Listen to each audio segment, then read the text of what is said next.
Салам достор. Biz Кыргызстандагы жаратылышы эң кооз жапайы жаратылыш, тактап айтканда Кулун Ата жаратылыш коргуна келдик. Ооба. Кутмантан достор, биз үчүн Кутмантан.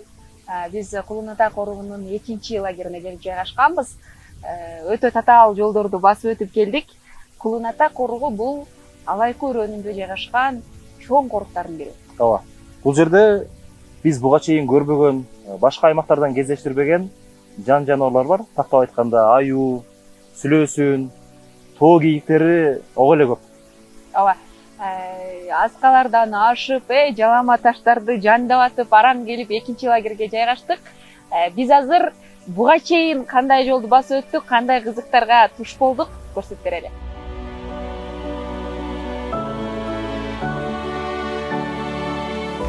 Meymanlar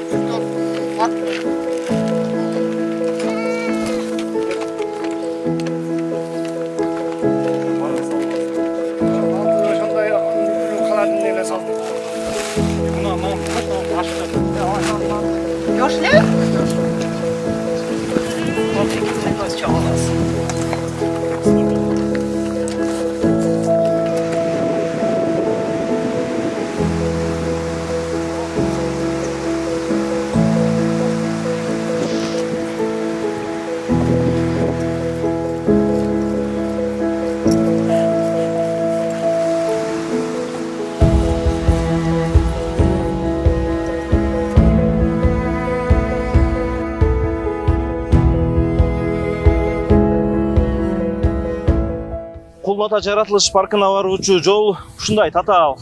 Дарыяны бойлоп, Капчыгайды аралап, тоо таш менен ушинтип кете берет экенсиң. Ооба, биз азыр Көңдүк, Алайкынын Көңдүк айылынын чегинен жолго чыктык. Алдыда дагы 15 чакырымдай жол жүрүшүбүз керек ат үстүндө. Бул бир 5 сааттай, Ооба. Жолду камсыздап калат. Бул жака темир тулпар бара турган жол жок. Жалаң ушундай унаалар менен, ат менен барабыз. Аттарыбызга күч кубат берсин. Ооба, азырынча кыйынчылык жок. Алдыда көрөбүз. Жок.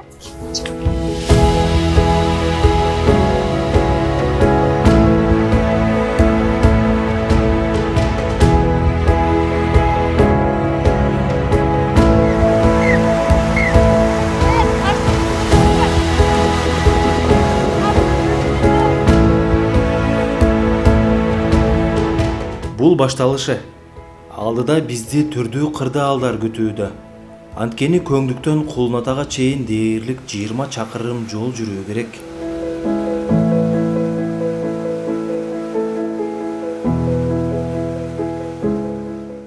Жол татаал, бирок ат бастырып бараткандагы табияттын кооздугу, таштан ташка урунуп, тем өңгүдөн эрип келаткан мөлтүр суу, күндүн аптабын сездирбеген жумшак жел, арчанын, чөптүн, гүлдөрдүн жыты мурун буруксутканы жол азабын анчейин деле сездирбейт. Күн шооласы ылдыйлаган сайын биз өйдөлөп бараттык.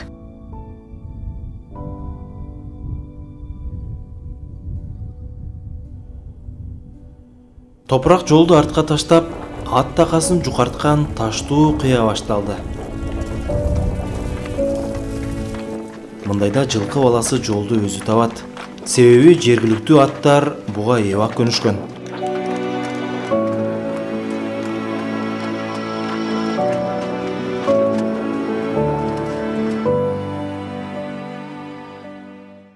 Кызматкерлер негизи эле сиздер бөлүп калыпсыздар да? Ооба. Биз мисалы Астага чыкканча кыйналдык, жолу да аябай татаал экен.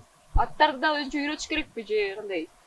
Бул аттар негизинен биздин кыргыздын аттары ушу тоо ташка ылайык ташып калган аттар да. Айтайын дегеним, жолду өздөрү билишет экен, өздөрү эле Жолдорду биз биринчи келген ат чындап адашат.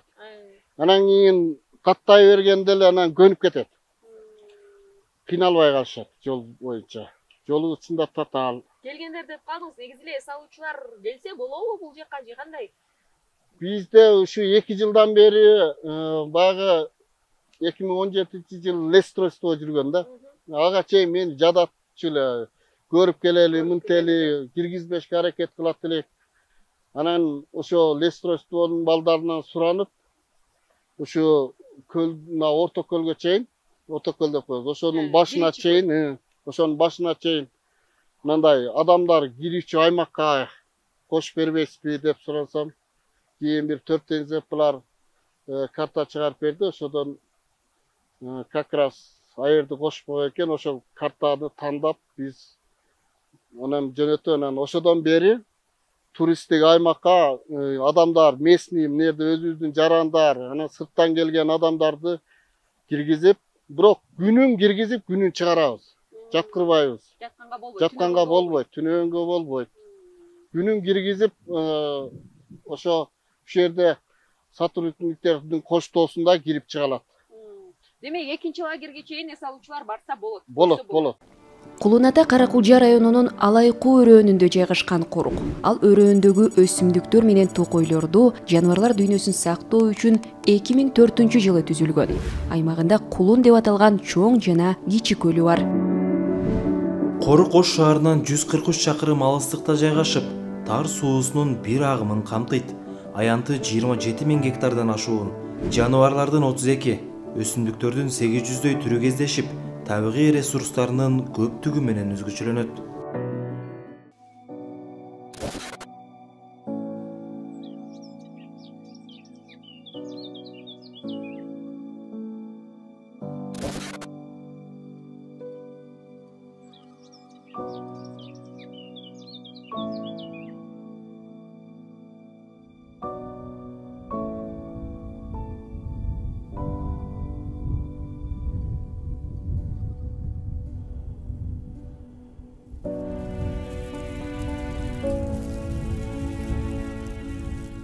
Бул жерде катарынан 9 булак жайгаштыр.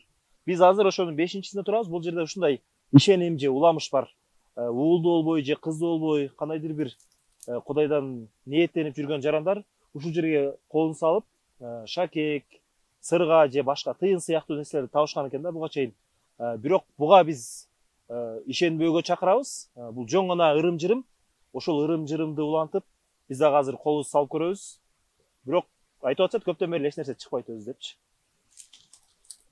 Минтип карасаң салда тургандай деле көрүнбөйт, кол жабык тургандай. Бирок салып көрөлү. Анткени менен тереңге чейин кете берет экен.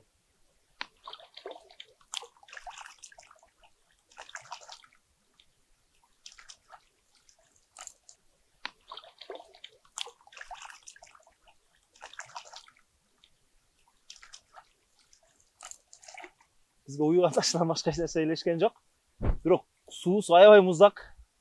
Ошондуктан колубузду салбай эле сапарыбызды улай беребиз. Көлдүн башында биз 3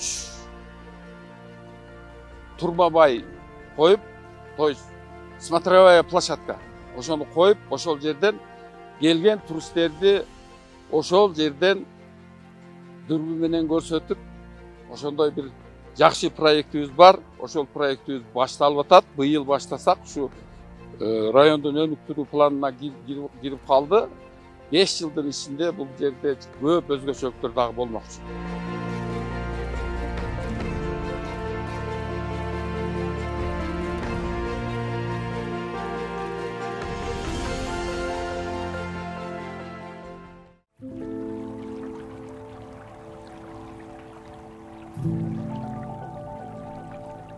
Коруктун аймагында жогоруда айтылгандай 800дөн ашык өсүмдүк түрү бар. Көпчүлүгү Кызыл китепке кирип, Кыргызстандын аймагында сейрек кездешүүчү чөптөр. Токуучулар алардын ар бирин жазбай таанып, дарлык касиетин жатка билишет. Бизде чөп көп. Мисалы мынау чөптү жалбыз деп коебуз. Анан баягы айтып калышат го. Бу жалбыз жалбызмын болгондо жалгызымын жанын алып калчу кемийин деген сөз бар да. Муну жанагы ким деген ушу күчтүү неме киши ушу жалгыз баласы бөйрөгү ооруп неметип калат экен да, таш пайда болуп. Анан кийин ошону неме кылып, операция кылып, неметип анан баягы кескен бычагын ушу жалбыздын үстүнө коюлуп калат экен да. Дейткенде ушу жалбызды пайдаланганда ошо жалгыз баламын жанын алып калчу кемейин деп бул бөйрөктөгү таштарды эритеткен да мына. Неме деген бар, бознаш деген бар, жийик оту деген бар, аркор оту деген бар. Ушул жерлерде жер чай деген бар. Жер чай мынанда өсүп турат мына. Чай. Мына бул жер чай деп коет. Ушул кадимкидей эле чай ордуна пайдаланышкан да. Демдесең кыйып-кызыл сонун чай болот. Даамы дагы биздин кадимки эле кара чай, Украин чайындай даамы бар. Кургатып туруп эле кадимки эле чайдай. Кургатып, даже тамырынан бери демдесең чыга берет.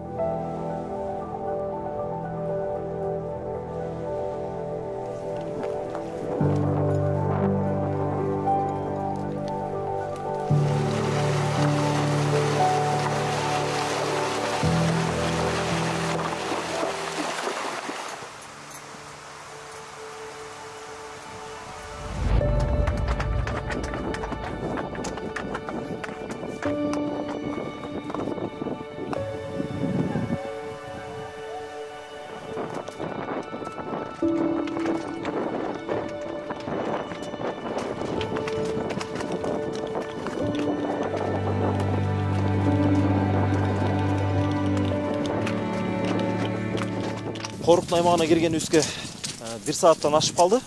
Андан бери ушул татаал жолдо басып келатабыз. Аба ырайы бирде жылуу, бирде суук болгондугуна байланыштуу. Өзүбүз менен болгон кийимдерибизди калыңдатып кийдик. Бул жерде токойчулардын кийимин алдык. Ооба. Жол чынында татаал экен. Ушул жалама таштарды оорлоп баратабыз. Өйдөлөп акырындан. Буйруса кайсыл жакка барабыз азыр? Биринчи көлгө. Биринчи көлгө барабыз. Ушул ашканыбыздан кийин биринчи көлгө өрнөтөштү. Көрөлү. Анан эң да бир кызыктуу нерсе, ушул таштардын арасында фото капкандар жашырылыптыр. Ошол фото капкандар бул жерден ар бир өткөн жапайы жаныбарды сүрөткө тасмага тартып турат. Эгер мүмкүнчүлүк болсо, ал тасмаларды дагы алдыда сиздерге көрсөтөбүз. Мына ушул таштардын арасында.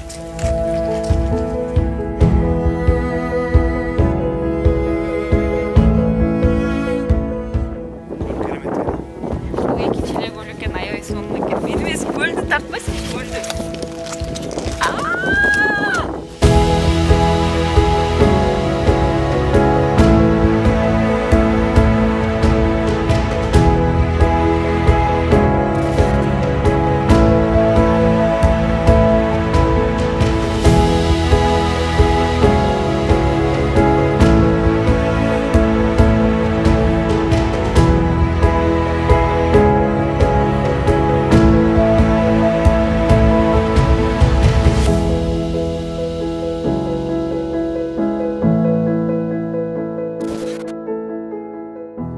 Saatlık жол жүрүүдөн кийин араң ушул жерге келип жеттик, бирок баары бир экинчи көлгө жеткен жокпуз. Караңгы түшүп калганына байланыштуу ушул токойчулардын экинчи лагерине түнөмөй болуп атабыз. Ооба. Эртең буйруса таң атпай эртең менен кийинки чоң көлгө жөнөйбүз. Эми кеттик. Кеттик. Эс алалы. Бирок аябай кооз экен,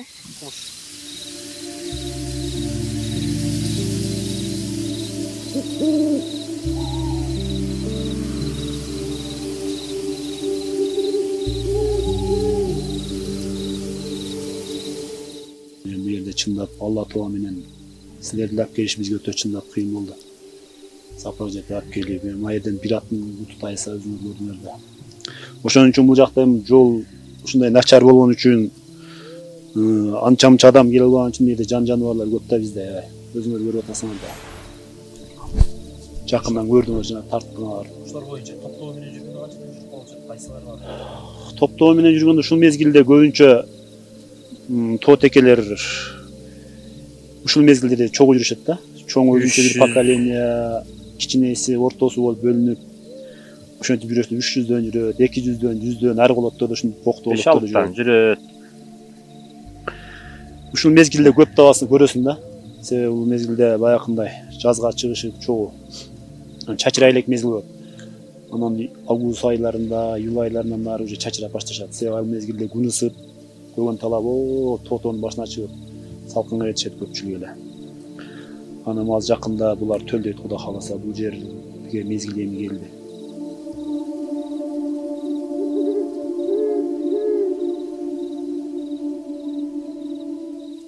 Баягы төл башталганда булар пәстә, анан чердин арасында анда баягы bunun душмандары көп да. Бүркүт алат, карышкыр жейт, илбирс жейт. Ошодон коргонго ылайыктап пәстәп, мына черге жапалактын арасында, арчанын арасында мына зонун коолорунда туушат. Анан ал кулактары чир алгыча ошо жерге багат. Анан баягы өзү менен кошо чуркап эле турган болгондо анан башка чыгып тарап өздөрүн баягы табигый немеси бар да, инстинкти. Баягы карт текелер өзүнчө кетет, жашы өзүнчө калат, туар эчкилер улактары менен өзүнчө калат. Анан булар ушу мезгилде азыр улактарын бөлүп атат булар. Былтыркы улактарын бөлөт азыр. Адаштырат да. Баягы оттоп атып эле пек деп чуркап кетет, улактары баягы бөлгөндө мандыраж болуп калып кетет. Азыр эртең көрөсүңөр, көрүнгөн жерге гел жалдырап эле улактары бөлүнүп калып кеткен булар. Ошентип былтыркы улактарын бөлөт, анан өздөрү туутка даярданат. Бир окуяны айтып берелиби силерге? Бизде эми баягы Тяньшан аюусу деп коет, кызыл китеп деген эме да, бул сейрек болуп почти жоголуп эле калган мезгил болчу. Азыр Кудайга шүгүр биздин корукта кеңири. Биз ушундай жаз келген сайын жылып кете беребиз, өдөлө корукпай отпоттора кыдырып. Мына көлдүн башында жыгачтан салган кордонубуз бар. Анан кийин ушинтип дегерлер аткотудырып, барсак эле кордонубуздун андай темир эшиги бар, гайшиген ичине кирип кеткен. Капталдагы жыгачты мындай эле тырмап салыптыр. Ай сөкөнүп турбай жүндөрү калыптыр. Аю келиптир деп анан жүктөрү түшүрүп коюп, шакарды ушундай толго илип коюп, эми жогору барып келели деп кеткенбиз, жүктөрү таштап коюп. Кордонго жакындап калсак эле аттар кошуп курат, эмне үркүп атат деп чо деп коебуз. Келсек, автобус чачылган, пакеттер айрылган. Мына иминет Нурмухамбет эгерибиз әселеп барган экен, тарткан экен, әселибиз жайнап жатат жерде. Көрсө ошо аттар ошо аюудан кошкуруп үркүп атыптыр да, анан биз баягы кабай эле эмнеден келип келебиз. Эми жакын эле, өз үйүбүздү сасет эле жашайбыз аю менен. Ошол жерде кароол үй бар. Карагай бар, ошонун арасында чырчат сасет болуп калабыз барганда. Былтыркы жылы да июндун 15-inde şu yerden yol tartıp köyün başına.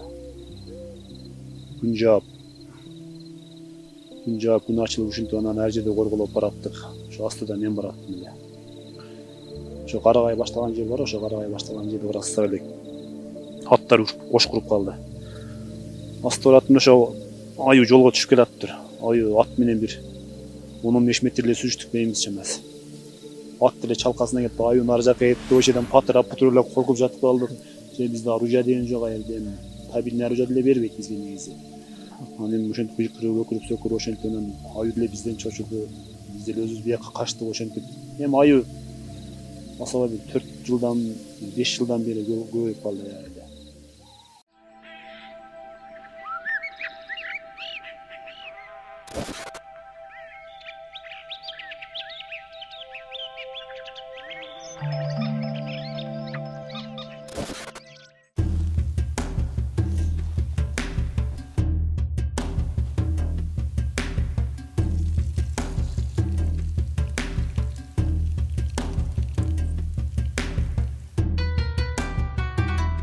Таза абада, жаратылыш койнунда таңкы тамак.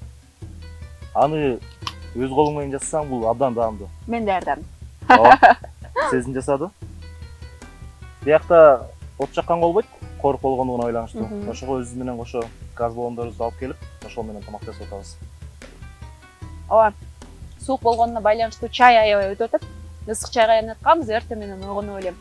Ушул тартуучу топ менен биргеликте баарыбыз ушул жерге чатырларды тигип алып, экинчи лагерге жайгашканбыз.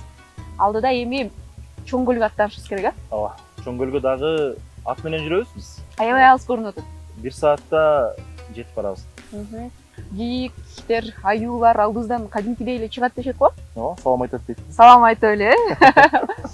Операторубуз Кырсаңыз ачтыбы? Келиңиз. Келиңиз. Модун ал.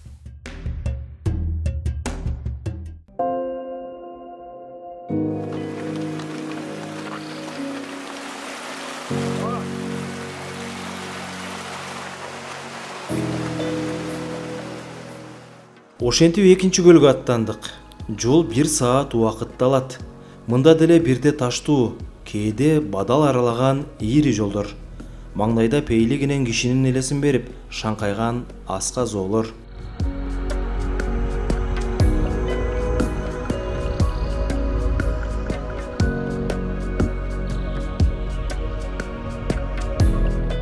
Күн тоолордун күнгөй тарабына тийип, тескей тарабы таңдын жаңы эле атканын чагылдырып турат.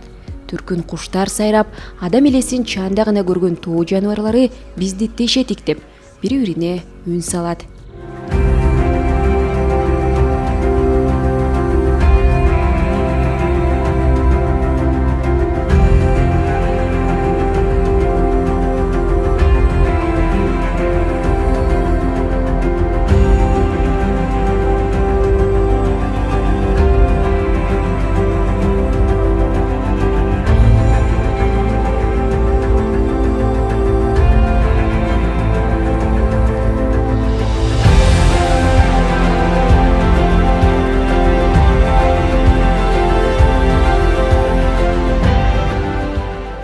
Ура достор, биз дээрлик 20 чакырымдай коруктун ичинде басып өтүп, экинчи көлгө келип жеттик.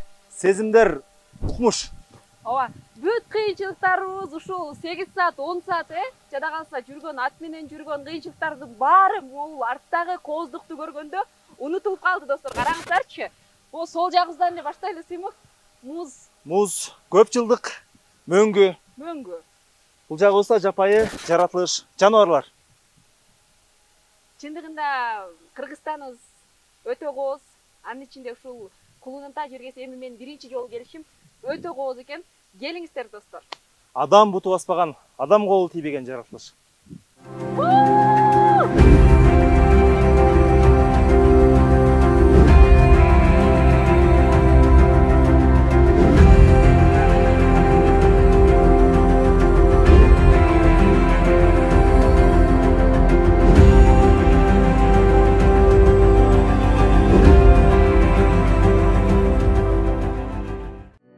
Кулун жер көчкүдөн улам пайда болгон бөгөлмө көл. Деңиз деңгээлинен 2800 метр бийиктикте жатат. Мөңгүлөрдүн эсебинен толуп тургандыктан суусу тунук жана тузсуз. Узундугу 4600, туурасы 700 метр. Түндүгү менен түштүк капталдарын кырылуу таштар, калган бөлүгүн карагай, арча токойлору курчап турат. Сууда балыктын бир нече түрлөрү бар.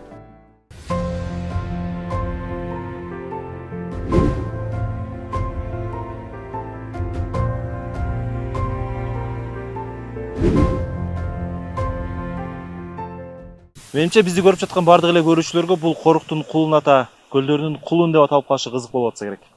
Ооба, бул боюнча эл ичинде кеңири айтылып жүргөн эки варианты бар. Биринчисин мен айтып берейин. Ушул Алай кунунун тургуну, урматтуу көрүүчү, күндөрдүн бир күнүндө ушул жерге келет экен, корук тарапка келип, анан кийин биз баягы биринчи лагерге жетпедик беле? Ошол жердеги Тогуз булак деген эки жер бар, ушул жерге атайын сыйыныш үчүн келет. Келип анан кийин күн кечкирип кеткендиктен ошол жерге түнөөнү чечип анан кийин жатып уктап калат экен. Анан ошол мезгилде көлдөн ак боз ат чыгат экен. Ошол жердеги көлдөнчү ак боз ат чыгып эле ошол жылы көп өтпөй бейси кулундуу болот экен, өзгөчө кулундуу.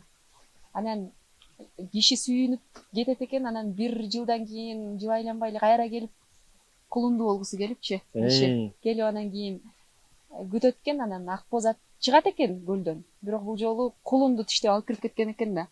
Ошон үчүн анан бул жер ыйык жер дешип, жергиликтүү тургундар кулунда бар, атасы бар деп, анан кулун ата деп көп айтылып калган деген версия бар да.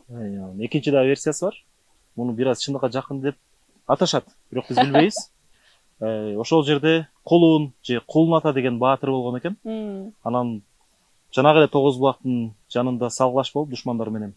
Ошондо ал ошол жерде курман болот. Анан сөөгү ошол жерге коюлган деп, бул жагы эми Кулун ата болду деп, Кулун ата аталып калган жер. Демек адамдын аты болушу мүмкүн, Адамдын аты болушу мүмкүн. Кантса да биринчиси кеңири таралган болуш керек. Ооба, биринчисинде ишенгим келип атат. Мен да ошого ишенгим келет. Бул көлгө келдик азыр. Балыктар кенен эле жүрөт. Мындай суу тынык болгон үчүн кадимкидей көрсөк болот жээктерин, Ооба. Майда балыктар. Майда балык жүрөт кадимкидей. Анан бул суу жайкы мезгилде толот дагы, но биз турган жерди суу каптап калат экен. Көтөрүлүп отуруп, биз ушул ак таштын баарын көмөт. Андан ары могу кара таш жээк болуп калса керек. Ооба. Ошол жер жээк болуп калганга чейин кетип калалы. Суунун астында калбай. Кеттик энди. Жардам берип коебуз.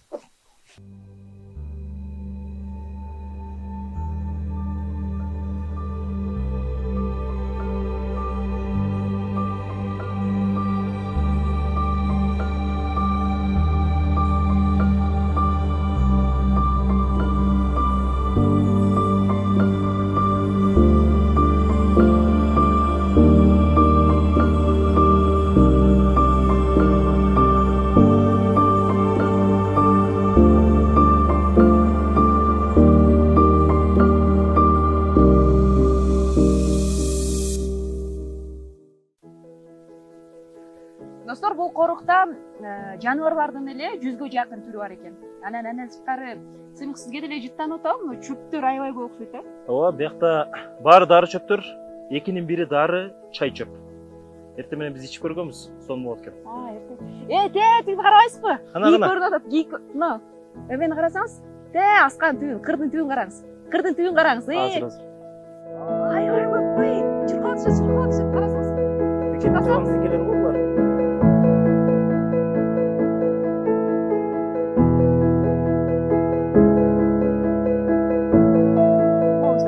Чуркады.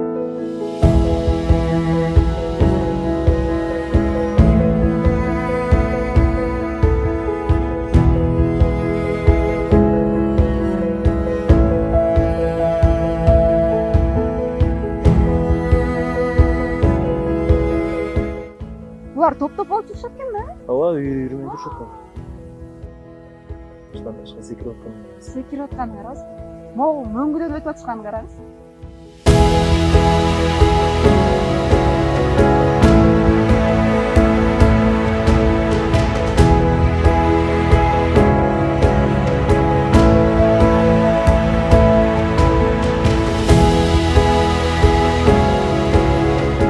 Булар ошондо тоо теке?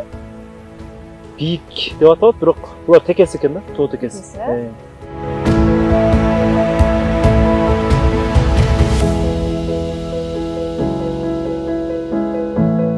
Жүзгө жакын го дейм, Биринчи жолу көрүп атышым, аябай сонун көрүнөт го.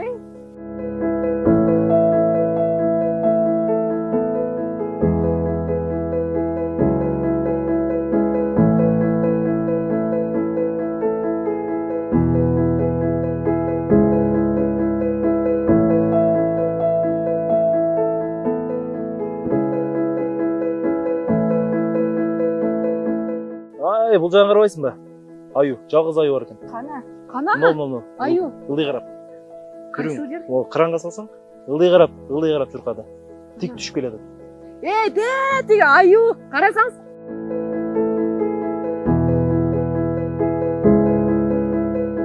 Чуркап барат.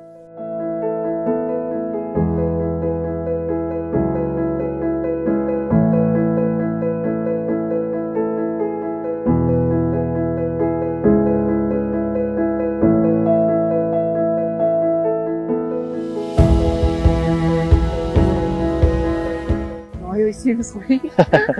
Аю ошон үчүн майын жеп кыштан чыгат да бул.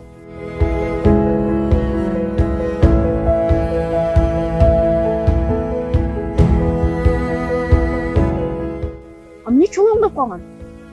Ташка урса керек бир бутун.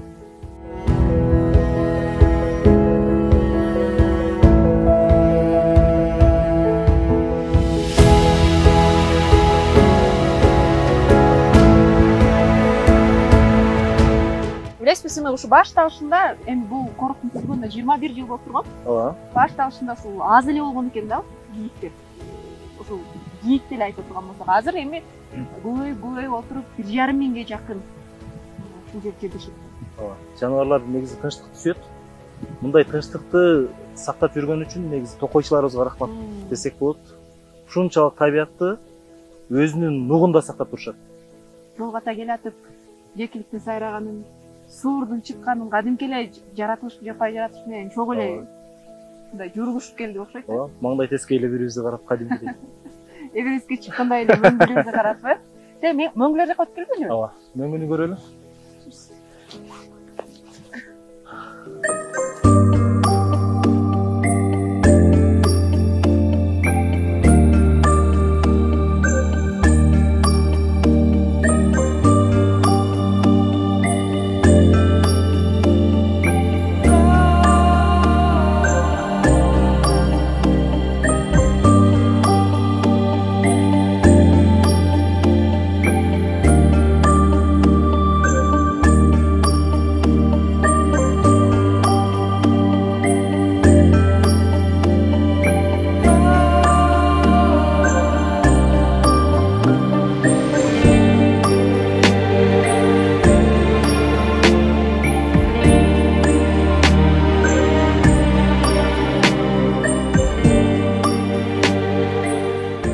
Мөңгүгө дагы жетип келдик. Биз жол ката келатканда эле алыстан көрүп атканбыз, бирок азыр жакыныраак келип сиздерге көрсөтөлү деп атайын келдик. Мен адашып атамбы билбейм, бирок бул жакта издери жүрөт. Ооба, бул кийиктин издери экен. Кийиктер бул жакта ар дайым болот дейт. Анан токойчулар айтып атышат, жылына ушул бир топ кийик ушул кар көчкүнүн айынан ушул мөңгүнүн астында калып каза болот экен. Жада калса баягы тоо менен түшүп баратканда тоо менен баары каза болгондору дагы бар экен, таштын алдында калгандары. Анан бул жакта көрүп турганыңыздардай аба ырайы аябагандай суук, жылуу кийимдерибизди кийип турсак дагы üşүп атабыз. Ызгар, кардын суугу кадимкидей билинип атат. Ошон үчүн төмөн Цельсийди көрсөткөндүгүн ойланышты. Гүлдөр, бай чечекейлер бүрдөп, эми гүл ачып атыптыр бул жакта.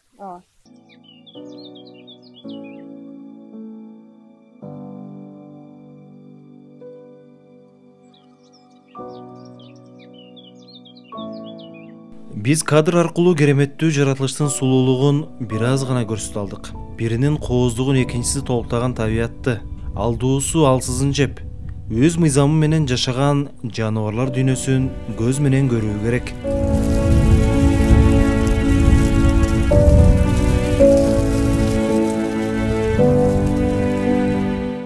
Көк мелжиген көгүл-түркүл, асман тиреген зуука, түбөлүк жаткан мөңгүлөр, шыңгыраган булак суусу, кылым карыткан токой, мунун баары жылдын 4 мезгилинде тең кулпурат.